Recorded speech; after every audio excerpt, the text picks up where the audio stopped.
कपास के फूल के मुसन्निफ़ का नाम अहमद नदीम कासमी है, जिनकी शुराए आफ़ाक़ ये गज़ल है कि पाकिस्तान के हवाले से, खुदा करे मेरी अर्ज़ पाक पे उतरे वो फ़स्ल गुल के जिसे कभी अंदेशा ज़वाल ना हो। यहाँ जो फूल खिले वो खिला ही रहे बरसों, यहाँ ख़िज़ां को गुज़रने की मजाल ना हो। खुदा करे मेरी एक भी हम वतन के लिए हयात जुर्म ना हो, ज़िंदगी वबाल ना हो। ये भी किसकी है? अहमद नदीम कासमी साहब की है। उसके बाद देखिए उल्टी होगी सब तदबीरें, कुछ दवा ने काम किया। ये मीर तकी मीर साहब का है। मुसद्दस में हाली ने मुसलमानों की नज़म का जिक्र किया है, माजी जो है उसका जिक्र किया है।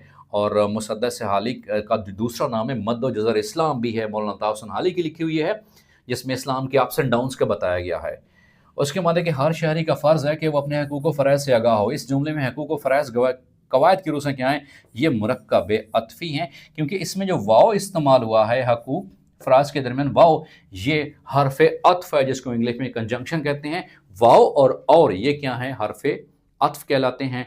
और इस तरह के हर्फ़ अत्फ़ के मिलने से जो लफ्ज़ बनता है उससे मुरक्कब अत्फ़ी कहते हैं। और मुरक्कब तौसीफ़ी क्या होता है? मुरक्कब तौसीफ़ी जो सिफ़त और मौसूफ़ के मिलने से बने, जैसे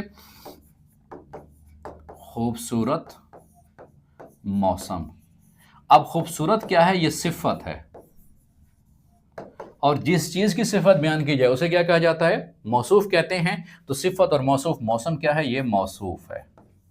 तो ये क्या कहलाता है? सिफ़त और मौसूफ़ के मिलने से जो लफ्ज़ बनता है मुरक्कब, उसे मुरक्कब तौसीफ़ी कहा जाता है। और मुरक्कब इशारी क्या है? ये इस्म इशारा और मुशारुन इलैह के मिलने से बनता है। इस्म इशारा जिस चीज़ की तरफ इशारा किया जाए। मिसाल के तौर पर यह किताब, इसमें यह क्या है? ये इस्म इशारा है। और किताब क्या है? जिस चीज़ की तरफ इशारा किया जाए उसे मुशारुन इलैह कहते हैं, याद रखिएगा, उसे मुशारुन इलैह कहा जाता है। और यह क्या है? ये इस्म इशारा करीब है। वो क्या है? इस्म इशारा बईद है। जिस चीज़ की तरफ इशारा किया जाए उसे मुशारुन इलैह कहा जाता है। और इस्म इशारा और मुशारुन इलैह के मिलने से जो मुरक्कब बनता है उसे मुरक्कब इशारी कहा जाता है, याद रखिएगा, उसे मुरक्कब इशारी कहा जाता है। और मुरक्कब अददी क्या है? जो अदद और मादूद के मिलने से बने। मिसाल के तौर पर दो किताबें, इसमें दो क्या है? ये अदद है। और जिस चीज के लिए अदद इस्तेमाल हो उसे मादूद कहा जाता है। ये क्या है? ये मादूद है। तो अदद और मादूद के मिलने से जो बनता है वो उसे क्या कहते हैं?